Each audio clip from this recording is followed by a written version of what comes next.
Tienes un problema.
Muy buenas tardes, damas y caballeros, contadores que están a través de Zoom y el Facebook. Les damos las más cordiales bienvenidas a todos los presentes a nombre del Consejo Directivo 2021-2022 a esta importante ponencia donde se verá el tema Declaración Anual del Impuesto a la Renta, que estará a cargo de la ponente, la CPC Vilma Cóndor Amancay. Como ustedes saben, este evento ha sido coordinado con la SUNAT, por lo que requerimos rellenar el formulario cuyo link se estará compartiendo en el chat en estos momentos. A continuación, tendremos la palabra de apertura a esta conferencia por parte de la decana Irma Irene Zárate Quiñones. Adelante, contadora. Muy buenas noches. Es un gran honor para mí y grata satisfacción dar la bienvenida a cada uno de ustedes, agremiados, personal administrativo, público en general. Contentísima, ya que hoy día es un día tan especial, hoy, 12 de marzo, inauguramos en coordinación con el presidente del Comité de Tributación y Fiscalidad, quien es el CPC Johnny Saúl Tupac Yupanqui Santander, estos viernes tributarios. Asimismo, damos la bienvenida a la doctora CPC Vilma Cóndor Amancay, funcionaria de la Superintendencia Nacional de Administración Tributaria, SUNAT. Muy agradecida, doctora, mediante el convenio que hemos realizado con SUNAT, estamos muy agradecidos la participación que será de provecho para cada uno de nosotros. Reitero una vez más la bienvenida a cada uno de ustedes y os invito a disfrutar de esta conferencia que incrementará nuestros conocimientos. Muy lindas noches, muchas gracias. Adelante, doctora. Ahora le damos pase a la expositora. Bienvenida y adelante. Buenas tardes con cada uno de ustedes. Gracias en primer lugar por la invitación. Esperemos que la disertación del día de hoy sea en beneficio de cada uno de ustedes en ampliar el conocimiento, ¿no? Muchas gracias. El día de hoy vamos a tocar el tema del impuesto a la renta de tercera categoría. A ver, un momentito voy a compartir.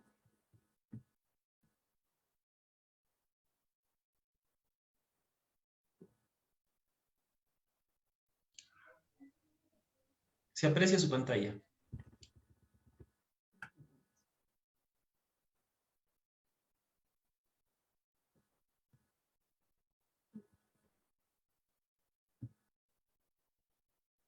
Listo. Se puede visualizar, ¿verdad? Sí, sí, correcto. Muchas gracias. Empezamos entonces. Vamos a tocar el tema del impuesto a la renta respecto al año 2020, referente a los contribuyentes comprendidos en renta de tercera categoría. El temario de hoy es quiénes están obligados a declarar, los medios para presentar esta declaración, acerca de quiénes están obligados a presentar el balance de comprobación, el cronograma de vencimiento para este cumplimiento, la tasa del impuesto, un esquema general del impuesto a la renta de tercera categoría y los principales gastos deducibles, así como un caso práctico donde vamos a desarrollar digamos, el cálculo del impuesto a la renta y una revisión al formulario 710. Para esto, para esta charla, se ha comprendido o se está revisando el texto único ordenado de la Ley del Impuesto a la Renta, Decreto Supremo 179/2004 EF, el reglamento de la Ley del Impuesto a la Renta, el Decreto Supremo 122/94 EF, y la Resolución de Superintendencia 229/2020 que modifica a la RS 271/2019. Bien, iniciamos. Los contribuyentes obligados a presentar esta declaración de renta anual empresarial son aquellos que hayan generado rentas o pérdidas de tercera categoría y que se encuentren comprendidos en el régimen general del impuesto a la renta, así como los contribuyentes sujetos al régimen MIPE tributario, que durante el año 2020, en todo o parte del ejercicio, se hayan encontrado en estos regímenes. Cabe recalcar que aquellos contribuyentes comprendidos en el nuevo RUS o régimen especial no se encuentran sujetos a esta obligación. Cuando nos dice que se encuentran obligados en todo o parte, se refiere a aquellos contribuyentes que por alguna circunstancia hayan migrado, por ejemplo, del RUS al régimen especial, o del RUS al régimen general o MIPE, o del régimen especial al MIPE o general. Entonces, por el tiempo que hayan estado durante el 2020 como MIPE o general, se encontrarán obligados por ese periodo. A eso se refiere cuando dicen en todo o en parte. ¿Quiénes más están obligados a hacer la declaración? Aquellas empresas que realizaron operaciones grabadas con ITF por un monto mayor excedente al 15% de sus obligaciones sin utilizar dinero en efectivo o medios de pago. ¿A qué operaciones nos referimos? A las compensaciones, por ejemplo, ¿no? Entre acreedores. El cálculo de este pago, de este ITF, se realizará de la siguiente manera. Tenemos un ejemplo acá, ¿no? Por ejemplo, para este casito, el contribuyente durante todo el ejercicio 2020 ha realizado pagos de 980.547 soles. Ahora, el total de sus montos pagados, realizados en efectivo con medio de pago, ha sido 421.563. Entonces, si hacemos una simple resta entre lo que ha pagado el total, a diferencia, restándole todo lo que ha utilizado medio de pago, tenemos una diferencia de 558.984. Entonces, la norma que nos dice, vas a descontar, vas a poder, si tus pagos que has utilizado, que has realizado sin utilizar medio de pago o dinero en efectivo, y has realizado estos pagos con un excedente del 15% del total, vas a tener que pagar IGB. Entonces, haciendo ese cálculo, el 15% de los 980.547 vendría a ser 147.082. Entonces, nuestra base imponible para ello vendría a ser los 147.082. Discúlpenme, por favor, un minutito. El celular. Entonces, continuando, disculpen la interrupción. Entonces, calculamos nuestra base imponible para el cálculo del ITF vendría a ser los 147.087, ¿no? Le aplicamos la tasa de 0.05% y el ITF que nos correspondería pagar por no haber utilizado en este caso el medio de pago o el pago en efectivo, tendría que ser 41 soles. Si es que he desarrollado actividades en los cuales he realizado pagos que hayan excedido el 15% sin utilizar medio de pago, también estoy obligado a hacer la declaración del impuesto a la renta en 2020. Los medios para presentar esta declaración, como bien sabemos, son el formulario 710, los cuales han sido utilizados también en la declaración del ejercicio 2019. Tenemos el formulario virtual 710 en su versión simplificada, así como el formulario 710 en su versión completa.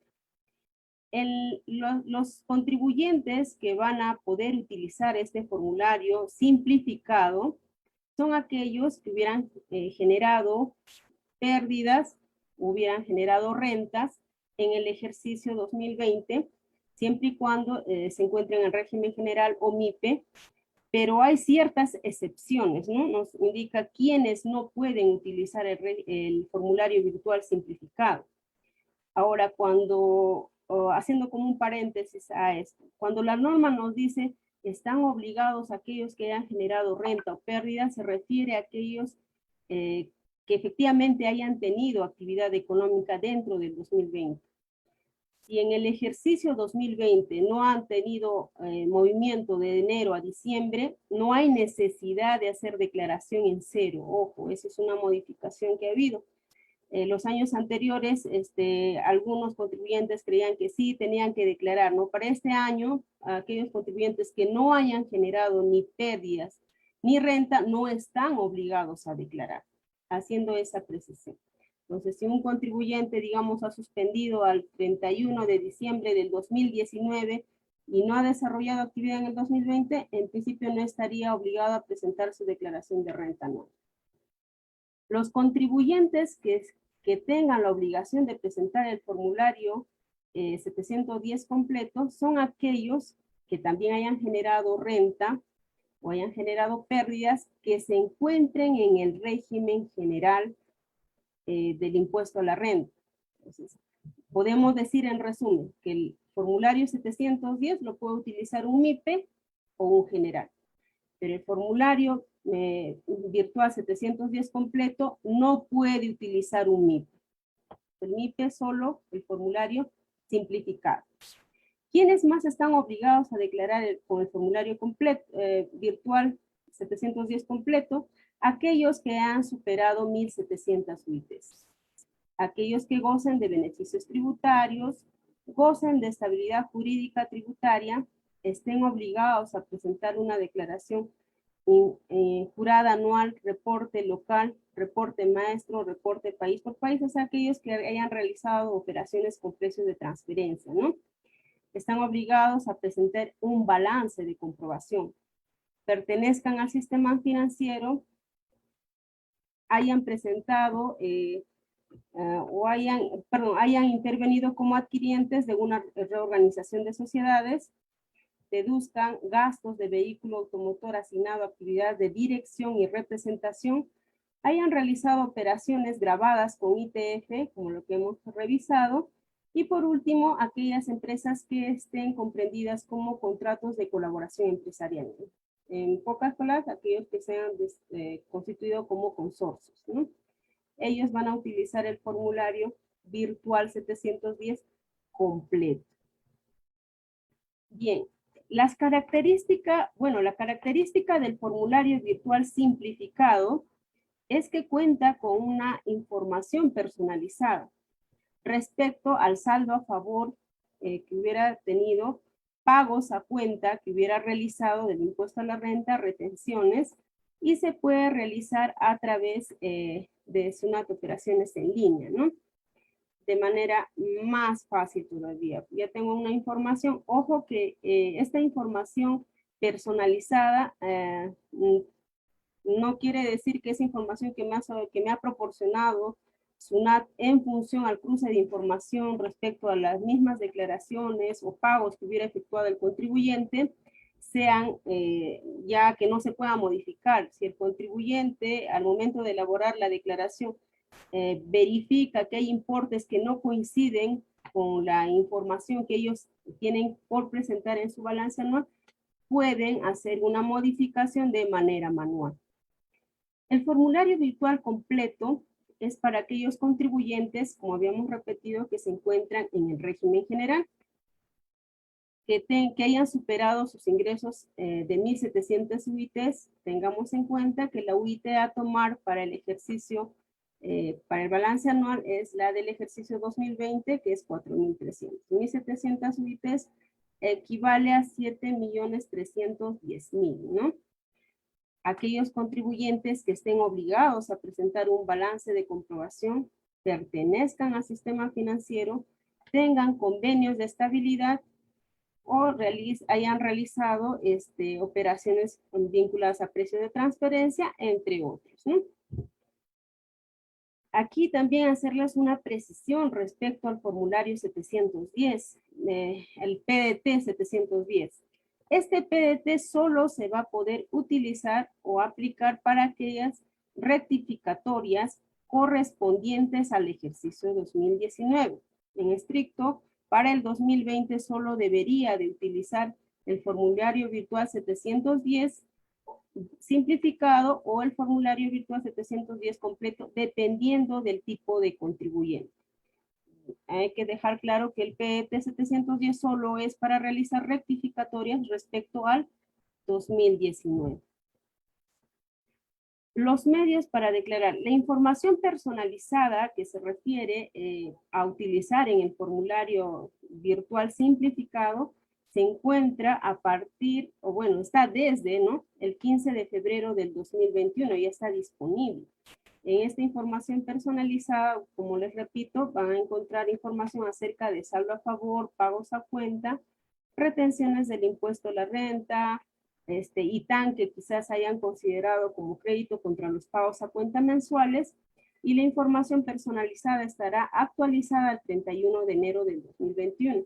Se le hace esta precisión porque puede haber pagos que se hayan efectuado posterior a esta fecha, ¿no? Por ejemplo, de diciembre del 2020 pagué recién el 3 de febrero, digamos. Entonces, ese pago a cuenta es muy probable que en nuestra información personalizada no esté comprendida. Entonces, nosotros podemos añadirlo de manera manual. ¿Qué es el balance de comprobación? Habíamos dicho que aquellos que estén obligados a realizar el balance de comprobación tienen que utilizar el formulario virtual completo. Y también, ¿y quiénes van a hacer este balance de comprobación? Aquellos contribuyentes que hayan superado 1.700 UITs en el ejercicio 2020. El balance de comprobación representa la suma del debe y el haber del diario, las cuales tienen que ser equivalentes a la suma del debe y el haber del libro mayor.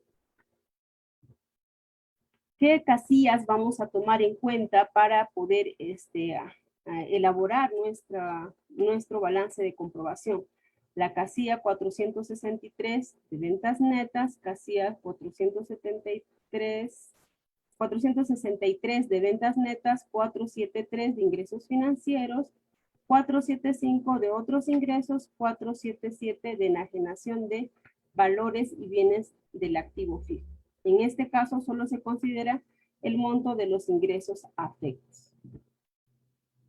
¿Quiénes están obligados, quiénes no están obligados a realizar el balance de comprobación?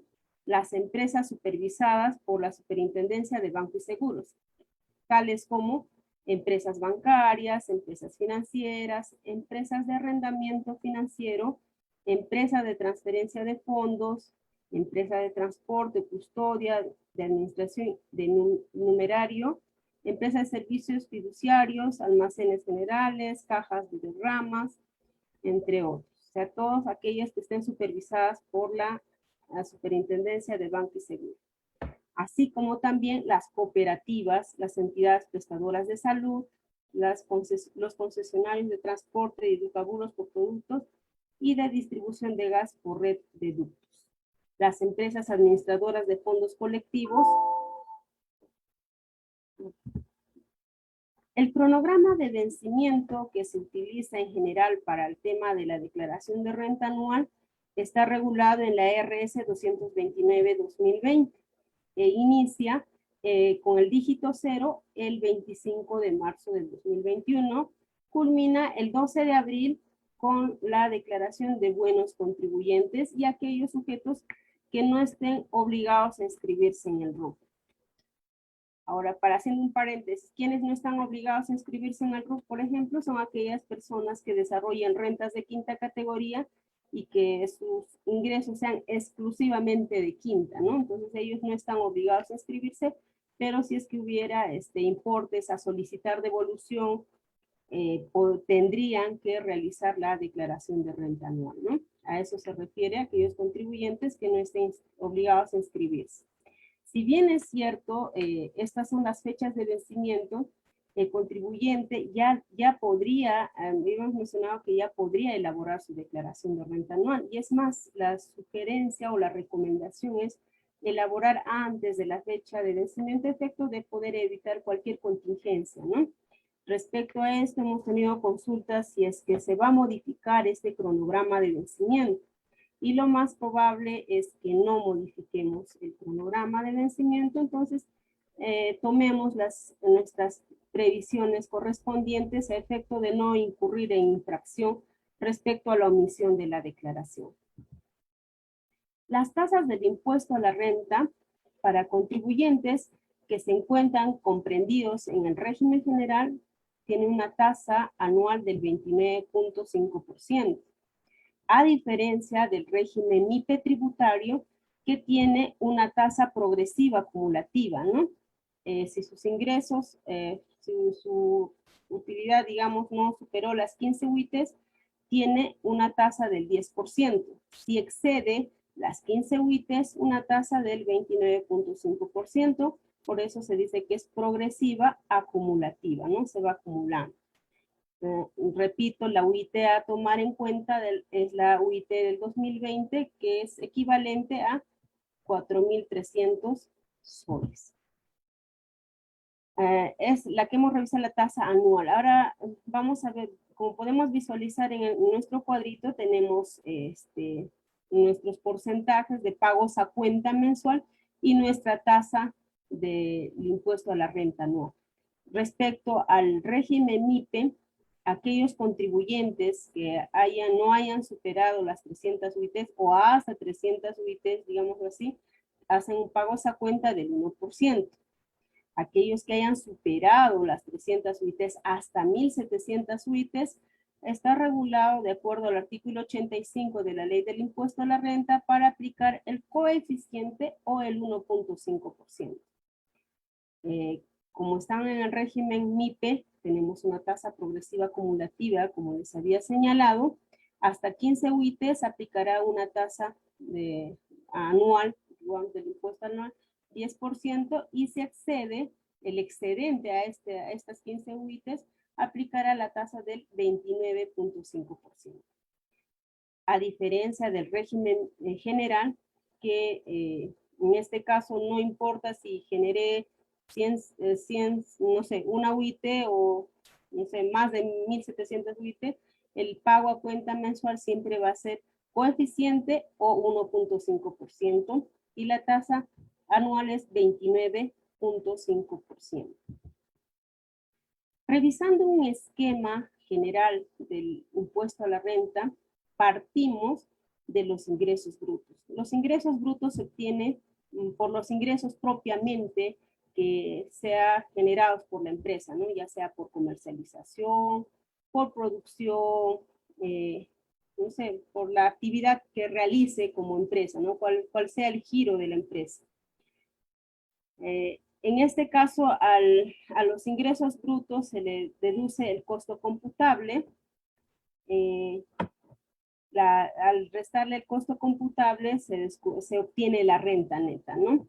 A esta renta neta se le deducen los gastos que estén vinculados directamente a la generación de renta, más otros ingresos. Dentro de estos ingresos podemos tener, no sé, transferencias a título gratuito, otros ingresos como donaciones para la empresa, ¿no?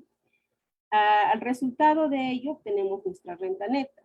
A la renta neta se realizan las adiciones. ¿Qué son las adiciones? Las adiciones vienen a ser los gastos no reconocidos tributariamente por la administración. Como por ejemplo, los excedentes, digamos, de los gastos que están sujetos al límite. Tenemos gastos sujetos al límite, ¿no es cierto? Y si yo superé estos límites, esos excedentes se van a considerar como adiciones. Y se descuentan las deducciones, que son los gastos que sí te permite la administración, que vamos a ver más adelante qué tipo de gastos nos permite considerar. Las pérdidas tributarias compensables se deducen. Tenemos que tener en cuenta que para las pérdidas tributarias compensables tenemos dos métodos, ¿no? El sistema A y el sistema B, ¿no? Una vez deducidas las pérdidas compensables, obtenemos nuestra renta neta imponible o pérdida. Si obtenemos una renta neta imponible, tenemos que calcular el impuesto, ¿no es cierto? Obviamente, si hay pérdida, ¿qué impuesto puedo calcular sobre la pérdida? Solo sobre la renta neta imponible. Deducimos los créditos, que son los pagos a cuenta, no sé, el saldo de ITAN, que quizás que no se ha aplicado en su totalidad a los pagos a cuenta, las retenciones que se hubieran efectuado, se deduce ello, ¿no? Una vez realizada esta operación, vamos a obtener el impuesto a la renta por regularizar o el saldo a favor del contribuyente. En el caso de que nos resulte un impuesto por regularizar, tenemos la opción de solicitar un fraccionamiento. Y en el caso contrario de que tengamos un saldo a favor del contribuyente, podemos pedir en este caso, la aplicación para el siguiente ejercicio, o en su defecto, solicitar la devolución. Ahora, los principales gastos deducibles. Tenemos que tener en cuenta que para considerar estos gastos deducibles, tiene que cumplir un principio de causalidad, ¿no? Que está aun cuando no se logre la generación de la renta. Estos gastos deducibles tienen una relación de causa y efecto. Están, por ejemplo, a la generación de la renta gravada, mantenimiento de la fuente, generación de la ganancia de capital. Tenemos que tener en cuenta que esto debe cumplir con los criterios de normalidad, razonabilidad y generalidad. Nuestros gastos, como habíamos estado revisando en nuestro esquema, hay gastos deducibles y gastos no deducibles. Dentro de nuestros gastos deducibles son aquellos que nos van a generar a mantener la fuente de la renta. Dentro de estos gastos deducibles hay gastos con límites y hay gastos sin límites. Y hay gastos que no son deducibles, ¿no? Aquellos que no están relacionados con la producción de la renta o están prohibidos por ley. Por ejemplo, los gastos personales podría ser, ¿no? Los gastos personales no son considerados como tal para el tema de la determinación de sí, compadre, yo estoy con la misma, ahorita estoy en tema de Zoom y ya me ha agotado como 4 o 5 gastos veces. deducibles con límites. Mañana voy a ir a averiguar. Y revisamos nuestros gastos más comunes o más frecuentes. No cargan desde el WhatsApp, todo se colga del Facebook, cuando queréis compartir algo en el chat en los comentarios de la conferencia. Serán deducibles En presenta se colgó y me botó del caso de aplicar el coeficiente de 3. Voy a hablar hoy día, le voy a decir hoy día, me imagino que El cierre del ejercicio. le voy a decir porque sí, obligatoriamente no se cambia de otra. Pagos por planilla no podrán exceder por cada trabajo equivalente al 4% de la remuneración mínima. ¿No ves eso? La depreciación según la tabla, ¿no? Por ejemplo, tenemos una tablita de depreciaciones y tenemos que verificar que estas depreciaciones se realicen de acuerdo a lo que está señalado en esa tablita. Por ejemplo, para vehículos 20%, para maquinarias y equipos 10%, para maquinarias que están relacionadas a minería, construcción es 25%, ¿no? O sea, tenemos que respetar. Hasta ese límite es deducible, ¿no? Los gastos destinados a prestación de servicios recreativos. Estos gastos tienen el objeto de motivar a los trabajadores. En este caso, el límite es 0.5% de los ingresos netos del ejercicio, como un límite máximo de 40 UITs, ¿no? Por ejemplo, un gasto recreativo por hacer la celebración del Día del Trabajador, ¿no? Otro gasto por dietas a los directores, ¿no? Se les realiza una remuneración respecto a la función propiamente como directores que puedan realizar dentro de la empresa. Serán deducibles la parte que no exceda el 6% de la utilidad comercial del ejercicio antes del impuesto a la renta. Los gastos de remuneración de accionistas titulares, remuneración del cónyuge o pariente. Los gastos serán aceptados si se prueba que trabajan en el negocio y su remuneración excede el valor de mercado, ¿no? No podría yo poner en planilla, digamos, no sé, a mi esposo, por ejemplo, en una empresa, y que no desarrolle actividad dentro de mi empresa, o sea, no trabajo. Yo no podría, si es que yo demuestro que realiza una labor, puedo considerarlo como gasto siempre y cuando su remuneración no exceda lo que yo le podría pagar a otra persona que vaya a desarrollar la misma actividad dentro de la empresa. Los gastos de representación propiamente del giro de negocio. Por lo general, estos gastos de representación se dan en empresas que están vinculadas a la comercialización, ¿no?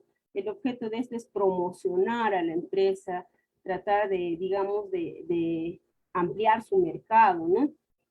Para el tema de la realización de la generación de renta.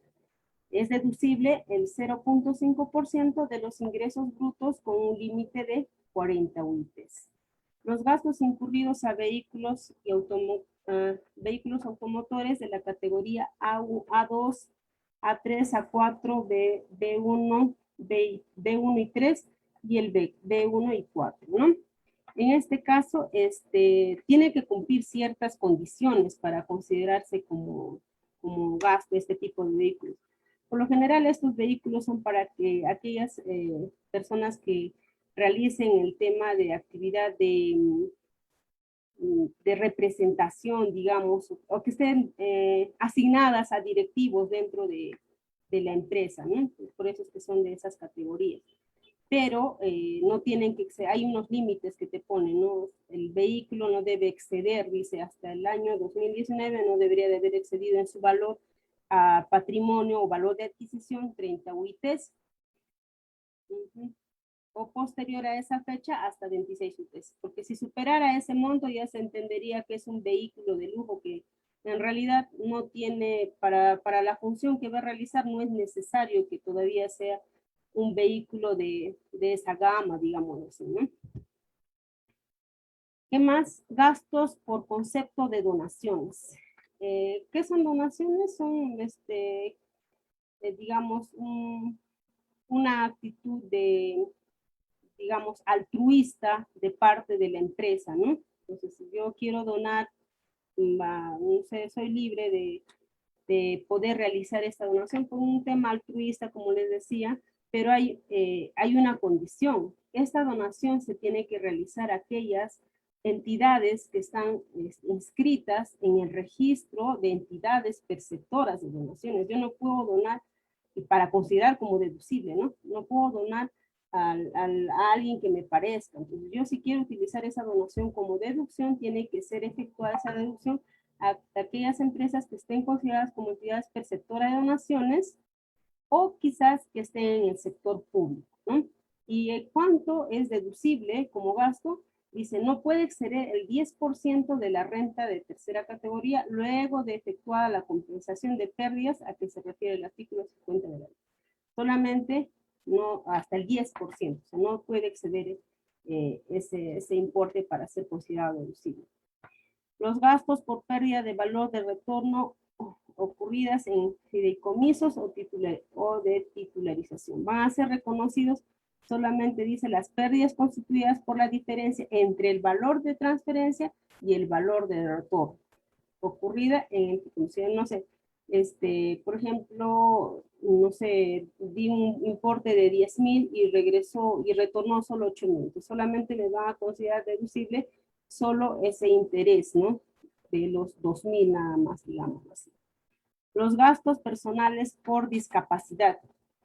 Hay una tablita para el tema del cálculo de estos gastos personales. En el inciso Z del artículo 37 señala, ¿no? Si la empresa tiene hasta 30% de sus trabajadores que tengan discapacidad, nos van a poder deducir hasta un 50% adicional de la remuneración que se haya efectuado a esos trabajadores con discapacidad. Si la empresa tiene hasta un 50% o más del 30% de trabajadores con discapacidad, la deducción adicional es hasta el 80%, ¿no? Que se va a considerar como gasto, un 80%. Ahora, los gastos sustentados con boletas de venta emitidos por contribuyentes en el RUS. Aquí es bien clara la norma cuando dice boletas de venta emitidas por contribuyentes en el RUS. Aquí no se considera las boletas de ventas que hayan sido emitidas, por ejemplo, por, no sé, empresas o personas que se encuentren como régimen MIPE o régimen especial, régimen general, ¿no? Para ser deducible, tiene que haber sido emitida por un sujeto que se encuentre en el nuevo RUS. El límite es 6% de los montos acreditados con comprobantes de pago que otorguen derecho a deducir gasto o costo anotados en el registro de compras con un límite de 200 UITs. Los gastos de viáticos. Para estos gastos de viáticos también tenemos una tablita, ¿no? Que nos señala el inciso R del artículo 37, que nos dice que no podrán exceder, dice, el doble del monto concedido a un funcionario del gobierno central. Eso está regulado en el decreto supremo 007-2013-EF, que dice que es el doble de lo que se le pueda pagar a un funcionario. ¿Cuánto es? 320. El doble sería 640 soles, ¿no? Ahora, la donación por alimentos. Dice, será deducible en estos casos siempre y cuando no exceda el 1.5% del total de las ventas por alimentos del ejercicio que realice el contribuyente, entendiéndose por alimentos para estos efectos cualquier sustancia comestible apta para el consumo, ¿no? Si hay productos que, no sé, antes de que venzan, digamos, por ejemplo, ahora, ¿no? Por esta pandemia hay muchas empresas que se dedican a la comercialización de bienes comestibles. Entonces, tal vez por diferentes circunstancias no han estado atendiendo, no han estado realizando sus operaciones normalmente, ¿no? Y hay cierta cantidad de productos que ya están por vencer. Entonces, antes de que venzan y todavía cuando estén en buen estado, yo puedo hacer estas donaciones, ¿no? Ahora, los gastos deducibles no sujetas al límite. Las que habíamos revisado son aquellas que están con límite, ¿no? Si excede el límite ya se van a adiciones, el excedente. Estos gastos no sujetos a límites son, por ejemplo, los tributos que recaen sobre bienes y actividades productoras de rentas gravadas, las primas de seguro, los gastos por cobranza de rentas gravadas, siempre y cuando se pueda probar la incobrabilidad, ¿no es cierto? Los gastos de organización, los gastos de preoperativos iniciales, provisiones por beneficios sociales, las pensiones de jubilación y Montepío, los gastos de contribuciones destinadas a prestar al personal servicio de salud, recreativo, cultural, educativo, los gastos de exploración, preparación, desarrollo que incurran los titulares en actividades mineras, las regalías tomando en consideración siempre la causalidad, proporcionalidad y racionalidad de los gastos, los importes por arrendamiento que recae sobre los predios destinados a la actividad grabada, ¿no? Todas las, si por ejemplo una empresa tiene, no sé, 4 o 5 establecimientos y por cada establecimiento paga el arrendamiento, siempre y cuando el establecimiento esté vinculado a la actividad que genera la renta, es deducible, no tiene un límite para poder considerarlo como gasto. Los desmedros de mercaderías vencidas siempre y cuando haya realizado el procedimiento establecido para poder dar de baja como desmedro. Recordemos que el plazo para poder comunicar a SUNAT esta baja o este desmedro son 2 días hábiles antes de realizar la baja de esta mercadería, ¿no? De los productos.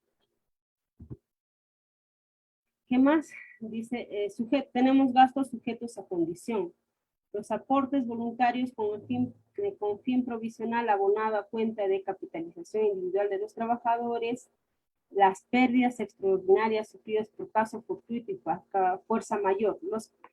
Las pérdidas extraordinarias sufridas por caso fortuito son aquellas que estén vinculadas básicamente a la naturaleza, ¿no? No sé, hay un desastre natural, no sé, hay un huaico y justo mi tienda o mi almacén estaba cerca de la carretera y no sé, se llevó, por el huaico se perjudicó todos mis productos, ya son mis servicios, no se puede vender. En la medida que se pueda probar, se van a considerar como pérdidas extraordinarias. Asimismo, se considera de fuerza mayor cuando interviene la mano del hombre, no sé, robo, un incendio, no sé, ¿no? Es siempre y cuando yo pueda probar, van a ser consideradas como pérdidas extraordinarias. Tratándose de empresas del sistema financiero provisiones, los castigos por deudas incobrables, siempre y cuando se pueda probar la incobrabilidad, como les señalaba.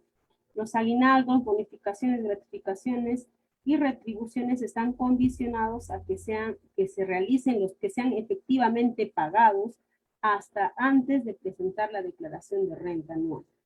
Los gastos de capacitación del personal siempre que incida en la generación de renta o mantenimiento de la fuente, ¿no? Si, por ejemplo, yo, discúlpenme, no sé, adquiero una maquinaria que está vinculada a la generación de renta, no sé, soy fabricante de chompas, por ejemplo, y compro una maquinaria o una máquina que para poder utilizar yo necesito capacitar al personal, ¿no? Entonces, si me dedico a la fábrica de chompas y necesito que mi personal esté capacitado para ello, los gastos que yo incurra en esa capacitación van a ser considerados como tal, como gastos. La transferencia de la titularidad de terrenos efectuados por empresas a favor de la Comisión de Formalización de Propiedad, todo lo que haya incurrido en los gastos en esa formalización, ¿no? Los gastos por premio, siempre y cuando se acredite que se realizaron esta transferencia, ¿no? Los gastos o costos que contribuyan para su percepción de rentas de segunda, cuarta o quinta, asimismo, al igual que las bonificaciones y aguinaldos que se han realizado los pagos hasta antes de la declaración de renta anual. Gastos por regalía, retribuciones a favor de beneficiarios o no domiciliados.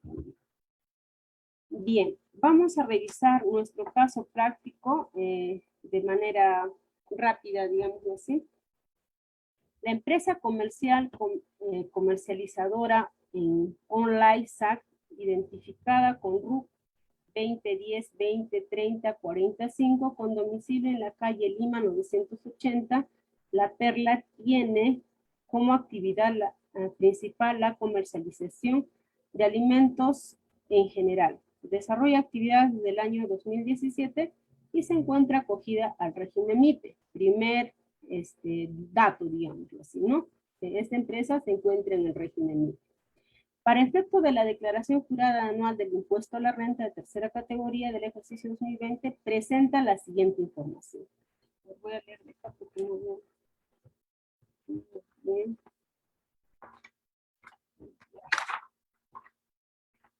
A ver, dice, el estado de situación financiera a valores históricos al 31 de diciembre del 2020 refleja una utilidad antes de participación de utilidades del impuesto a la renta de 528.781.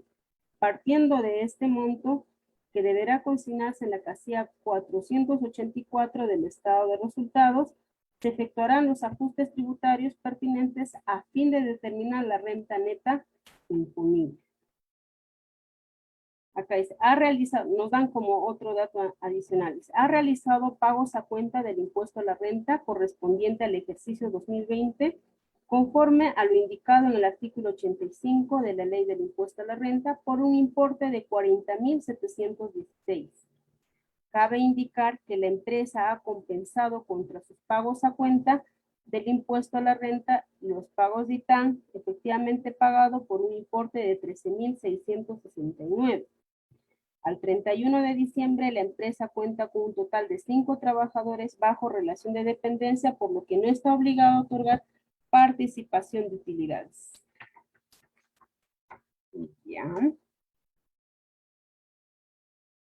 Tenemos nuestro estado de situación financiera a valor histórico al 31 de diciembre, ¿no? Acá nos hace referencia de nuestra utilidad, si lo ven en la parte final es de 528.781. Partiendo del monto de 528.781, que deberá consignarse en la casilla 484 del estado de resultados, se efectuarán los ajustes tributarios pertinentes a fin de determinar la renta neta. Del análisis de las cuentas del estado de situación financiera y del estado de resultados se han determinado las siguientes adiciones y deducciones tributarias. Y aquí está nuestro cuadrito. Tenemos diferencias que son permanentes y diferencias temporales. Sabemos que las diferencias permanentes son aquellas que ya no se van a poder recuperar, ¿no?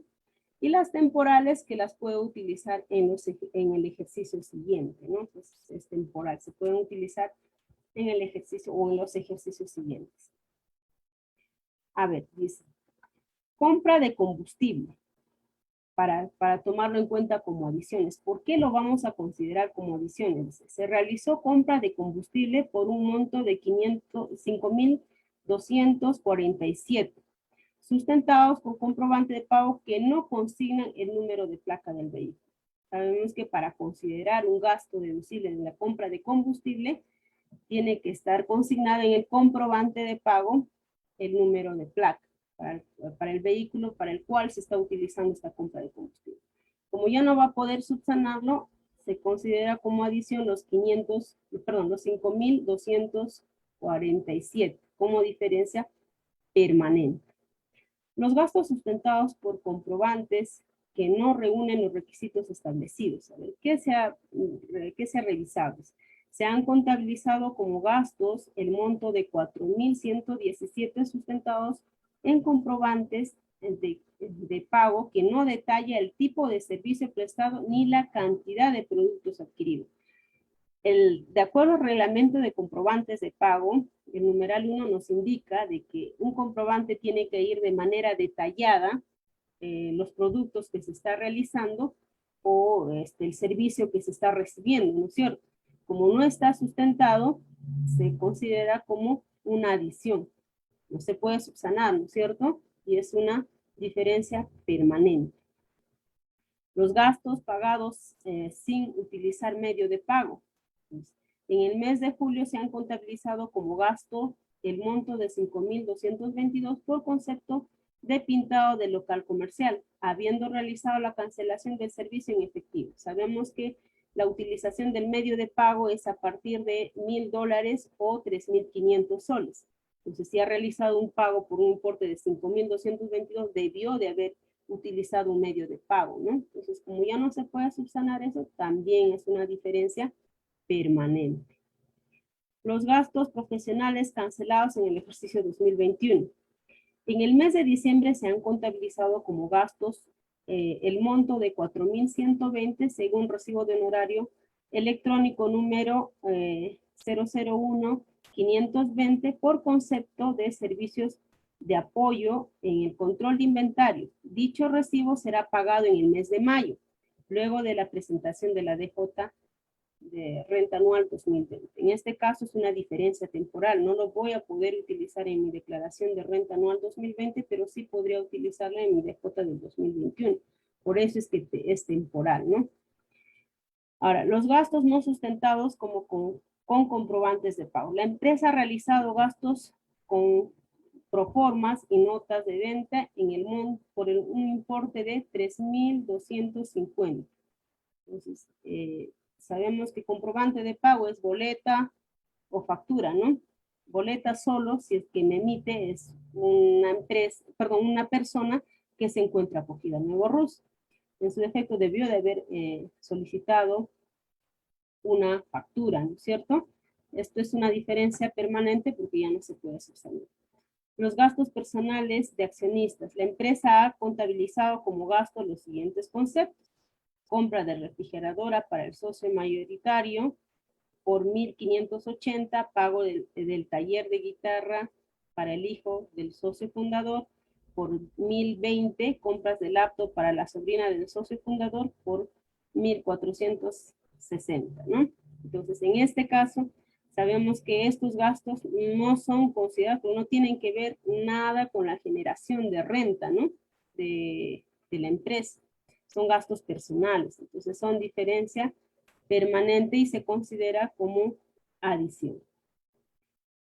De los trabajadores con discapacidades, vamos a ver la deducción, ¿no?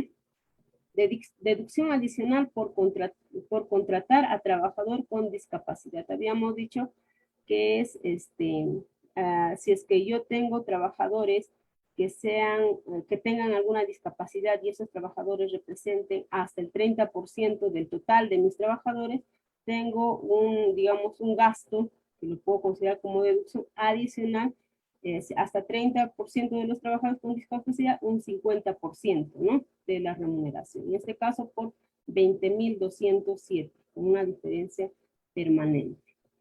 Ingresos por dividendos. Durante el ejercicio 2020 ha recibido 28.200 por dividendos de una inversión en la empresa comercial Mansilla SAC.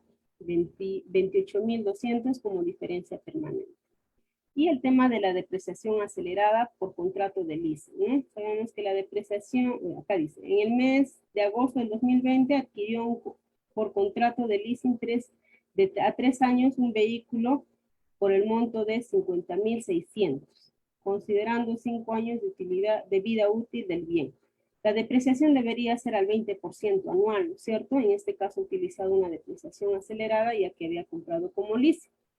Entonces, se aplica, ¿no?, la depreciación del contrato 33.33 anual y deducimos la depreciación regular que tenemos, ¿no? De los 50.600 le aplicamos la depreciación acelerada del leasing de 33.33%, nos sale 16.865.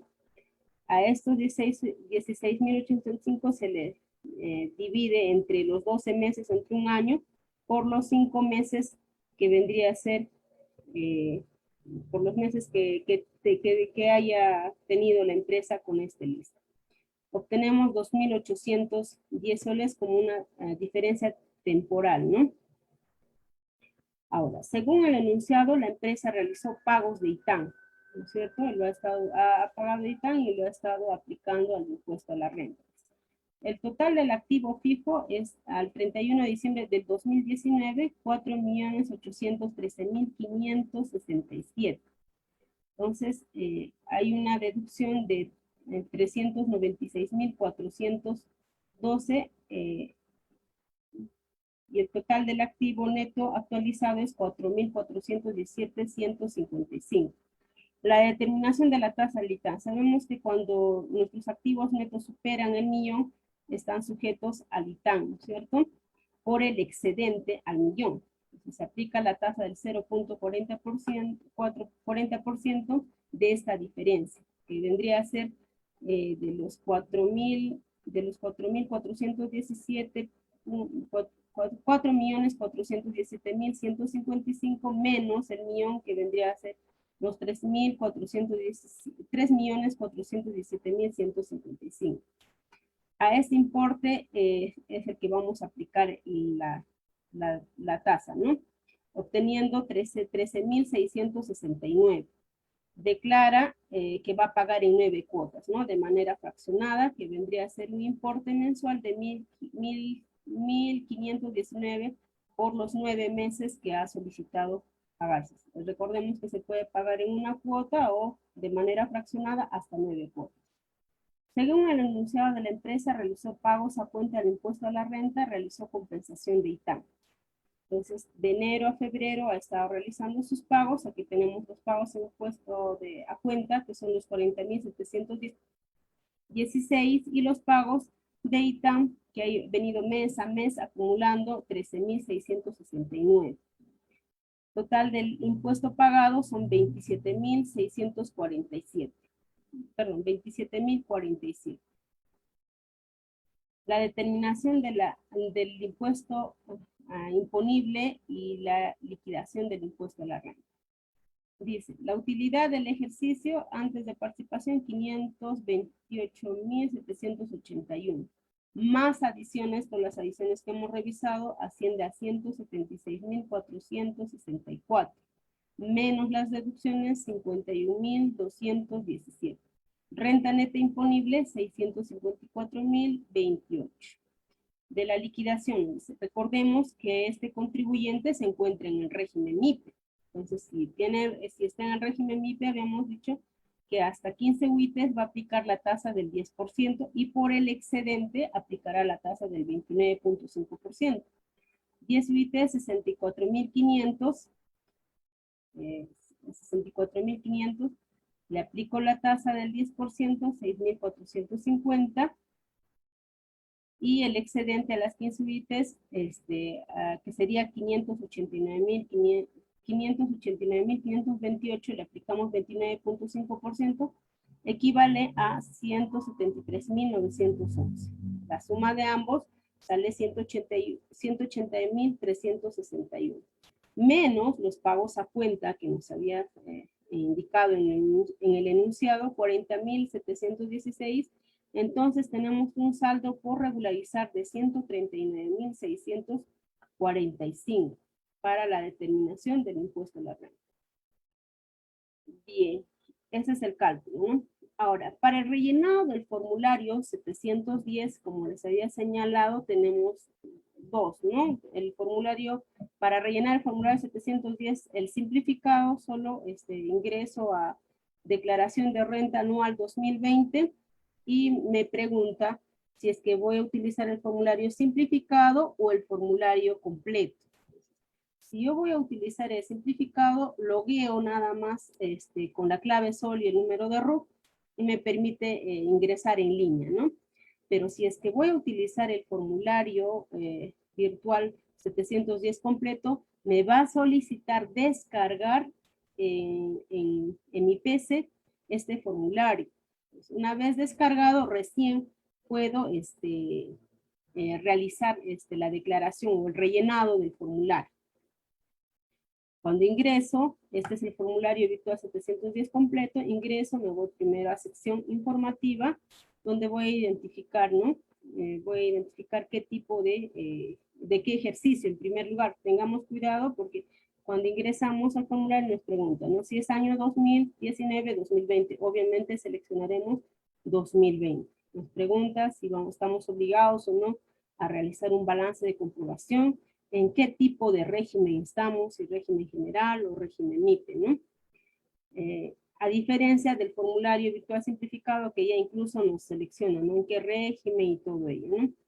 Ahora, ¿qué más debemos de revisar? Si tenemos algún tipo de exoneración, algún convenio de estabilidad, si estamos inafectos, si hemos percibido donaciones o si somos perceptores de donaciones, si tenemos algún beneficio tributario.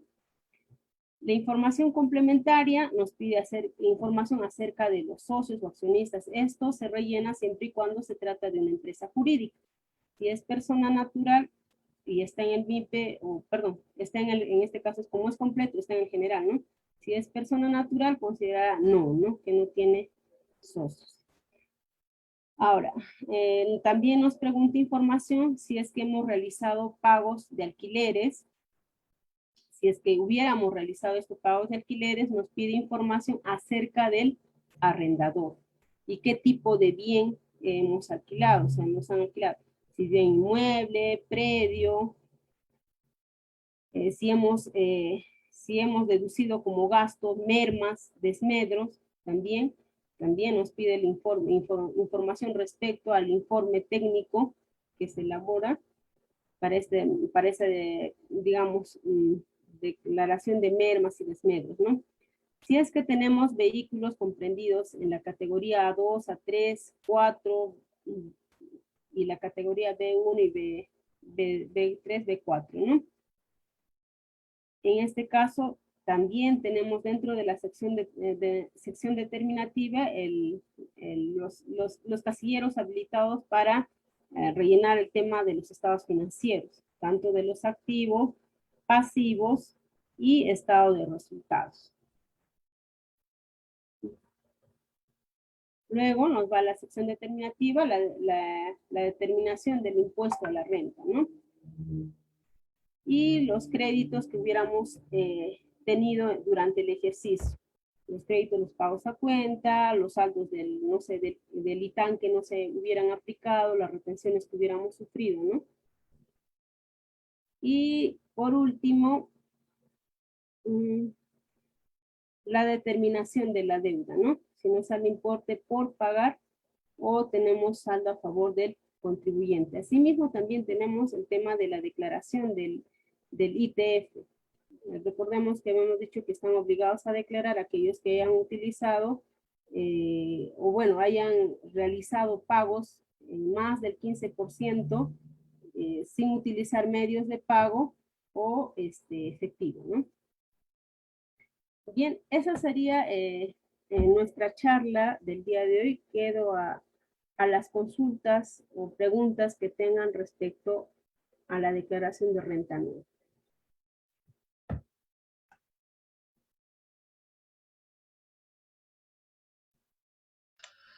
Por favor, los que quieran hacer sus preguntas pueden escribir en el chat. Muchas gracias.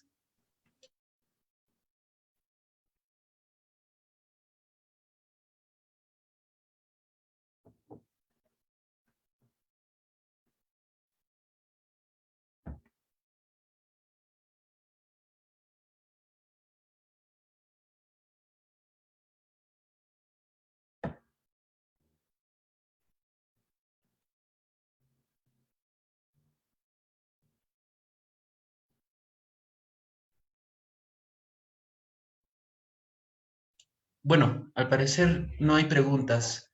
¿Tiene algo más que decirnos, por favor? A ver, solo para hacerles unas precisiones respecto al fraccionamiento. Hay una pregunta. A ver, creo que nos han hecho una pregunta. A ver, un ratito, por favor. Sí, dice, buenas noches, por favor. ¿Qué procedimientos se realizan para la devolución de ITAN? Cuando realizas la declaración de renta anual, en el formulario te sale la opción, ¿no? Para poder pedir devolución. Se habilita un enlace del formulario 1649 para que pueda presentar la solicitud de devolución. Tengamos en cuenta de que el ITAN lo puede, una vez solicitado, tiene un plazo de 45 días para poder efectuar la devolución. Ese es el plazo, pero se realiza a través del formulario 1649 que es virtual. En el caso de que tenga alguna dificultad en presentar este formulario, lo puede hacer de manera presencial o a través del mesa de partes virtual con el formulario 4949. El plazo para poder resolver es el mismo, ¿no? 45 días hábiles.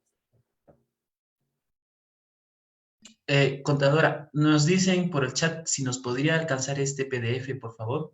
Claro, no hay problema. Yo lo que podría hacer es coordinar con la persona que está a cargo para que les pueda facilitar al Colegio de Contadores y mediante ustedes podría ser de acceso, en este caso, a las personas que participan, ¿no? en nuestra reunión. Bueno, está bien. Gracias. ¿Algo más, contadora? Lo que sí les querría hacer la precisión es respecto a aquellas empresas que hayan determinado un impuesto por pagar y quizás por esta coyuntura por la cual estén imposibilitados a realizar la cancelación de la deuda dentro del vencimiento, quizás, ¿no? Entonces, la norma ha previsto ello e indica que aquellos contribuyentes que no superen las 150 UITs pueden presentar de manera automática al momento de culminar la declaración de renta anual, una solicitud de fraccionamiento. Si el contribuyente no supera las 150 UITs y por alguna razón no realizó la solicitud de fraccionamiento al momento de que presentó la declaración de renta anual, puede presentarlo a partir del 6º día siguiente a la presentación de la declaración. Para aquellos contribuyentes que sí hubieran superado las 150 UITs, en este caso ellos van a poder presentar a partir del mes de mayo todavía. Esa precisión respecto al fraccionamiento. Y tengamos en cuenta una vez más que la declaración, para realizar la declaración de renta anual 2020, solo están disponibles los formularios virtual 710 simplificado y el formulario virtual 710 completo. Hemos revisado ya quiénes pueden utilizar determinado formulario, y el PDT 710 solo es para utilizar para aquellos contribuyentes que realizan rectificatorias respecto al ejercicio 2019. Otra precisión más, aquellos contribuyentes que no hayan realizado actividades en el ejercicio 2020, no hayan generado ni renta ni pérdida, no se encuentran obligados a presentar la declaración de renta anual. Eso que quede claro, por favor. Solo eso quisiera añadir. No sé si hay alguna pregunta más. Sí, contadora, nos están haciendo preguntas. A ver, por favor, lo voy a decir en un momentito. Mira, dice, la provisión del CTS de los trabajadores de planilla de los meses de noviembre y diciembre es deducible para la renta 2020. Deducible para el 2020. Si es que lo está provisionando, sí, pues tendría que considerarlo como gasto, ¿no? Ok, bueno, dice otro, buenas noches, la empresa se inicia el 26 de diciembre del 2020, donde no pago el mismo día, se pasó automáticamente en régimen general y es obligatorio al presentar día. A ver, se ha inscrito en el régimen MIPE. ¿O en qué régimen se ha inscrito? Si el contribuyente se ha inscrito, a ver, vamos a ver los supuestos. Se ha inscrito en el régimen especial, es el único régimen que te dice, ¿no? Que el acogimiento al régimen especial es declaración y pago dentro de fecha de vencimiento. Entonces, si yo como contribuyente me inscribo en ese régimen y no cumplo con esa condición, automáticamente me van a pasar al régimen general. Por defecto, eso está establecido en la ley del impuesto a la renta. Entonces, si me pasan al régimen general, y ojo, si es que he obtenido renta o pérdida, recién estoy obligado a hacer la declaración de renta anual. Supongamos que se ha inscrito el 26 de diciembre, como lo señala, en el régimen especial, perdón, y no ha desarrollado actividad en diciembre. Así le hayan cambiado al régimen general, si no ha desarrollado no ha obtenido ni pérdida, ni renta, en este caso así está en el general, no se encuentra obligado a hacer la declaración de renta anual.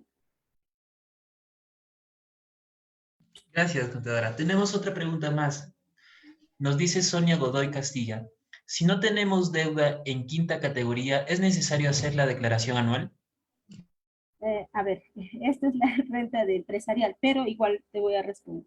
La declaración de renta para renta de trabajo, para aquellos contribuyentes que generen exclusivamente rentas de quinta categoría, están obligados solo si es que van a utilizar como gasto deducible las 3 UITs, o sea, gastos de restaurantes, recibos de honorario, gastos con boletas de venta por consumo de restaurante, bares, hoteles, siempre y cuando sean electrónicos, recibos de honorarios, siempre y cuando sean electrónicos, hayan pagado por arrendamiento, siempre y cuando el arrendador haya pagado el impuesto por este arrendamiento.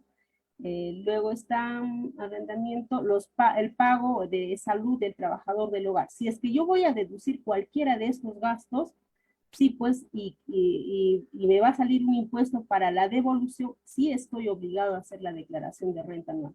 En su defecto, si solo genero rentas de quinta categoría y no me sale, bueno, no voy a utilizar esa deducción, no estoy obligado. Pero si me saliera, revisando mi archivo personalizado de renta de trabajo, me sale impuesto por pagar, independientemente de que no tenga la obligación de hacer la declaración de renta anual, tengo que realizar el pago, ¿no?, del impuesto. Gracias. Tenemos otra pregunta más. Jesús nos pregunta, buenas noches. ¿Las pérdidas del ejercicio anterior, en cuántos años se pueden deducir? Las pérdidas, habíamos visto que tenemos dos métodos, ¿no? El sistema A y el B. El A lo puedo aplicar hasta 4 años, ¿no?, máximo. Y el otro es hasta el 50% de la pérdida por cada ejercicio hasta que se agote. Entonces tendría que evaluar en este caso qué método es el que va a utilizar, ¿no? ¿Qué pasa si elijo el método A, que es a 4 años, y resulta que en los 4 años, por un mal cálculo, no sabemos si va a tener utilidad o no va a tener utilidad de acá a 4 años? Entonces, si es que en esos 4 años no logra compensar el 100% de su PBA, simplemente va a perder esa posibilidad de poder compensar, ¿no? Pero tenemos los dos métodos.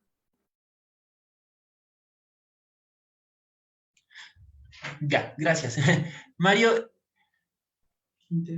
Quinteros nos dice, buenas noches. Aquellos contribuyentes que hayan generado rentas durante todo el año, ¿están obligados a presentar día MIPE tributario? Gracias. A ver, los contribuyentes que han generado renta y se encuentren en el régimen MIPE tributario, si han generado rentas, según a lo que señala la pregunta, sí están obligados a presentar su declaración de renta anual. En este caso, deberían utilizar el formulario virtual simplificado, ¿no? Que les facilita en la obtención de información ya personalizada. Como le decía, cabe recalcar que esta información es referencial y está tomada el 31 de enero del 2021. Si es que hubiera información que difiere con la información propiamente que cuenta el contribuyente, tiene la opción de modificar estos casilleros. Se puede editar manualmente. Entonces, sí, pues si está en el régimen MIPE tributario, así haya sido un mes y en ese mes haya generado ingreso o pérdida, sí está en la obligación. Por eso te dice, en todo el año o en parte del ejercicio 2020, ¿no? Supongamos que ha habido hasta medio año está en el especial y no sé, los 2 últimos meses del 2020 se ha cambiado al MIPE. Entonces, en este caso, por esos 2 últimos meses tendrá que hacer su declaración de renta, ¿no? Solo aquellos que no hayan generado renta ni hayan tenido pérdida están exceptuados de hacer la declaración de renta anual 2020. Gracias, contadora. María Vera nos consulta. ¿Las cooperativas de ahorros y créditos que están exoneradas también están obligadas a declarar ahí? Aquellos contribuyentes que están exonerados no están obligados a hacer la declaración de renta, ¿sí? Porque están exonerados. Miguel Oblita nos consulta. Sí. Continúe, espero. A diferencia de las entidades que están supervisadas por la SBS, ¿no? Ellos sí, pues, no están exceptuados, digamos, de utilizar, bueno, están obligados en este caso a utilizar el formulario 710 completo.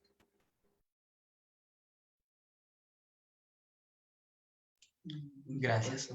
Miguel Oblitas nos consulta. Buenas noches. En diciembre se provisionó un gasto en enero del 2021. ¿Se paga esta obligación teniendo como evidencia el recibo por honorarios? ¿Estos gastos son deducibles? A ver, lo que nos indica la norma es que cuando se trata de recibos de honorarios, se tendría que realizar el pago hasta antes de la declaración de renta anual. Si efectúa el pago antes de la declaración de renta anual, sí lo podría considerar como gasto para el ejercicio 2020.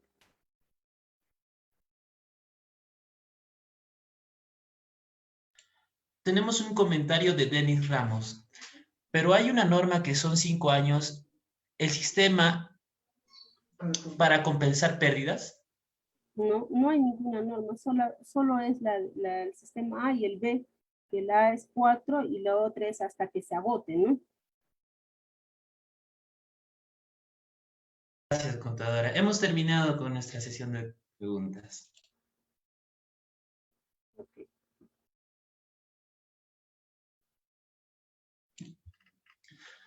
Queremos recordarles a los presentes que este evento ha sido coordinado con la SUNAT, por lo que requerimos rellenen el formulario cuyo link estamos compartiendo en estos momentos en el chat.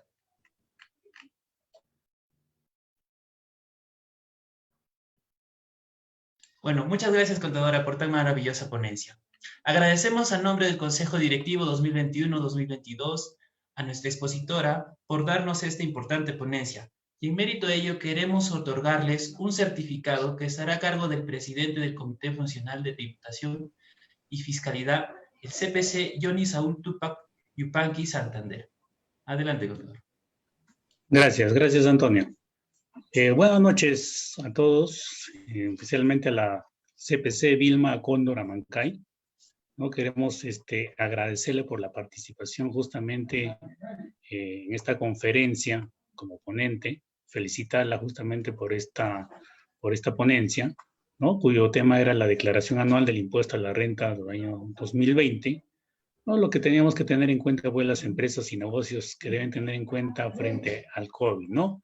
Entonces, agradeciendo nuevamente a nombre del Comité de Tributación y Fiscalidad y también del Consejo Directivo del Colegio de Contadores Públicos de Junín, hacemos llegar este certificado, ¿no? Donde nos dice otorgado a la CPC Vilma Cóndor Amancay por su participación en calidad de ponente en la conferencia Declaración Anual del Impuesto a la Renta 2020, lo que las empresas y negocios deben tener en cuenta frente al COVID, realizado el 12 de marzo del 2021. Huancayo, 12 de marzo de 2021, firmado por nuestra decana Irma Irene Zárate Quiñones, nuestra directora secretaria Lilian Elizabeth Valentín y nuestra directora de investigación Carmen Cecilia Orihuela Romero.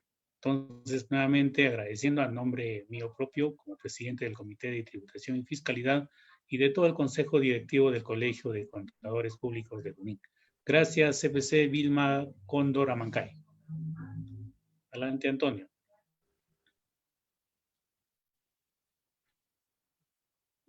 Gracias, contador.